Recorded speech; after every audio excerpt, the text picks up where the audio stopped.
Brace த Lord. Mark எழுதின சுவிசேஷம் 13ஆம் அதிகாரம். அவர் தேவாலயத்தை விட்டு புறப்படும்போது அவருடைய சீஷர்களில் ஒருவன் அவரை நோக்கி, போதகரே, இதோ இந்த கல்லுகள் எப்படிப்பட்டது, இந்த கட்டடங்கள் எப்படிப்பட்டது பாரும் என்றான்.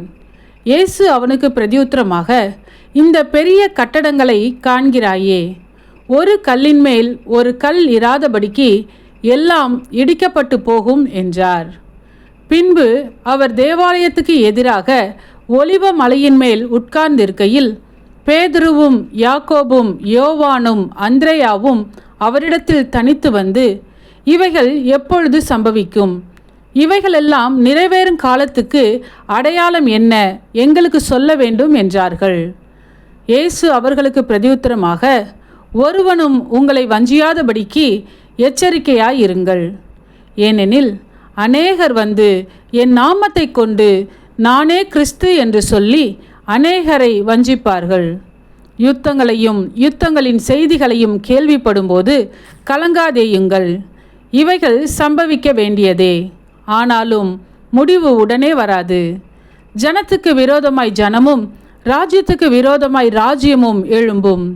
பூமி அதிர்ச்சிகளும் பல இடங்களில் உண்டாகும். பஞ்சங்களும் கலகங்களும் உண்டாகும். இவைகள் வேதனைகளுக்கு ஆரம்பம். நீங்களோ எச்சரிக்கையாயிருங்கள். ஏனெனில் உங்களை ஆலோசனை சங்கங்களுக்கு ஒப்பு கொடுப்பார்கள். நீங்கள் ஜெப ஆலயங்களில் அடிக்கப்படுவீர்கள். என் நிமித்தம் தேசாதிபதிகளுக்கும் ராஜாக்களுக்கும் சாட்சியாக அவர்களுக்கு முன்பாக நிறுத்தப்படுவீர்கள். சகல ஜாதிகளுக்கும் சுவிசேஷம் முந்தி பிரசங்கிக்கப்பட வேண்டும். அவர்கள் உங்களை கொண்டு போய் ஒப்பு கொடுக்கும்போது நீங்கள் என்ன பேசுவோம் என்று முன்னதாக கவலைப்படாமலும் சிந்தியாமலும் இருங்கள். அந்நாளிகையிலே உங்களுக்கு எது அருள் செய்யப்படுமோ அதையே பேசுங்கள். ஏனெனில் பேசுகிறவர்கள் நீங்கள் அல்ல, பரிசுத்த ஆவியே பேசுகிறவர். அன்றியும் சகோதரன் சகோதரனையும் தகப்பன் பிள்ளையையும் மரணத்துக்கு ஒப்பு கொடுப்பார்கள். பெற்றோருக்கு விரோதமாக பிள்ளைகள் எழும்பி அவர்களை கொலை செய்வார்கள். என் நாமத்தின் நிமித்தம் எல்லாராலும் பகைக்கப்படுவீர்கள்.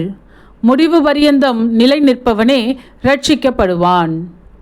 மேலும் பாழாக்குகிற அருவருப்பை குறித்து தானியேல் தீர்க்கதரிசி சொல்லி இருக்கிறானே, வாசிக்கிறவன் சிந்திக்க கடவன். அது நிற்கத்தகாத இடத்திலே நீங்கள் அதை நிற்க காணும்போது யூதேயாவில் இருக்கிறவர்கள் மலைகளுக்கு ஓடிப்போக கடவர்கள். வீட்டின் மேல் இருக்கிறவன் தன் வீட்டுக்குள் இறங்காமலும் தன் வீட்டில் எதையாகிலும் எடுத்துக்கொள்ள உள்ளே போகாமலும் இருக்க கடவன். வயலில் இருக்கிறவன் தன் வஸ்திரத்தை எடுப்பதற்கு பின்னிட்டு திரும்பாதிருக்க கடவன். அந்நாட்களிலே கர்ப்பவதிகளுக்கும் பால் கொடுக்கிறவர்களுக்கும் ஐயோ!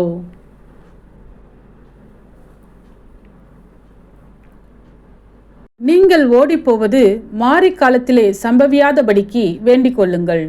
ஏனெனில் தேவன் உலகத்தை சிருஷ்டித்தது முதல் இதுவரைக்கும் சம்பவித்திராததும் இனிமேலும் சம்பவியாததுமான உபத்திரவம் அந்நாட்களில் உண்டாயிருக்கும்.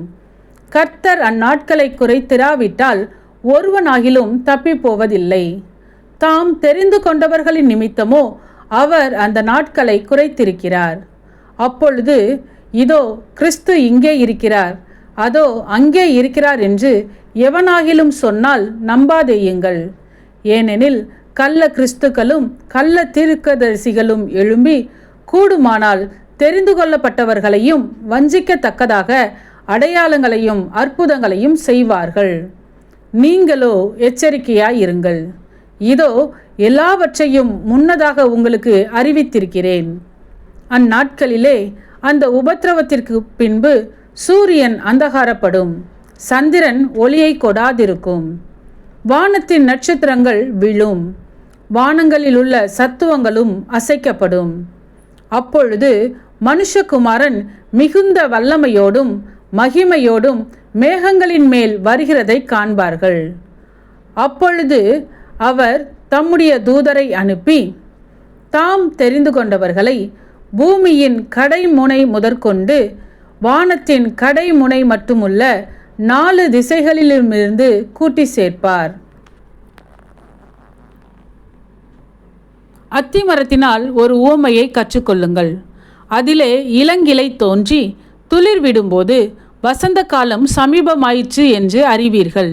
அப்படியே இவைகள் சம்பவிக்கிறதை நீங்கள் காணும்போது அவர் சமீபமாய் வாசல் அருகே வந்திருக்கிறார் என்று அறியுங்கள்.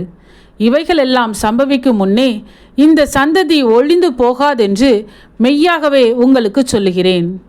வானமும் பூமியும் ஒழிந்து போம், என் வார்த்தைகளோ ஒழிந்து போவதில்லை. அந்த நாளையும் அந்த நாளிகையையும் பிதா ஒருவர் தவிர மற்றொருவனும் அறியான். பரலோகத்திலுள்ள தூதர்களும் அறியார்கள், குமாரனும் அறியார். அக்காலத்தை நீங்கள் அறியாதபடியால் எச்சரிக்கையாய் இருங்கள். விழித்திருந்து ஜெபம் பண்ணுங்கள். ஒரு மனுஷன் தன் வீட்டை விட்டு புறதேசத்துக்கு பிரயாணம் போக எத்தனிக்கும் போது தன் ஊழியக்காரருக்கு அதிகாரம் கொடுத்து அவனவனுக்கு தன் தன் வேலையையும் நியமித்து விழித்திருக்கும்படிக்கு காவல் காக்கிறவனுக்கு கற்பிப்பான். அப்படியே நீங்களும் விழித்திருங்கள். ஏனெனில் வீட்டெஜமான் சாயங்காலத்திலோ நடுராத்திரியிலோ சேவல் கூவும் நேரத்திலோ காலையிலோ எப்பொழுது வருவான் என்று நீங்கள் அறியீர்கள். நீங்கள் நினையாத வேளையில் அவன் வந்து உங்களை தூங்குகிறவர்களாக கண்டுபிடியாதபடிக்கு விழித்திருங்கள். நான் உங்களுக்கு சொல்லுகிறதை எல்லாருக்கும் சொல்லுகிறேன், விழித்திருங்கள் என்றார். ஆமேன்.